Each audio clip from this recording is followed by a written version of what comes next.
Why are banks against stablecoin yields? The two options that the banks had when they originally proposed the Genius Act. This is how it was stated to me by somebody that was dealing with all that. They gave the banks an ultimatum.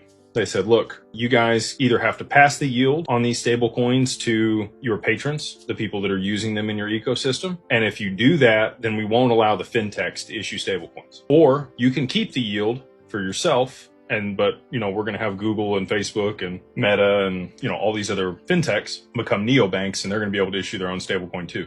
And they'll get to keep the yield too. And the banks, being greedy and, wanting to keep the yield, chose to keep the yield and allow for these other counterparties to all issue stablecoins. And now they've come back to the table and they're like, well, never mind. We might want to pass the yield on if they're out of the picture type thing. But it's too late. The bill's already been passed as the way it was. And so I think there's just a lot of back and forth to buy time here to make it look as though there's not a way for them to move forward on stable coins, when obviously there is. We've just seen Fidelity issue their stable coin with FIDD. And I think you're going to see many, many more stable coins start to come to the surface in the near future with these other financial institutions starting to build out their stable coins. Yeah.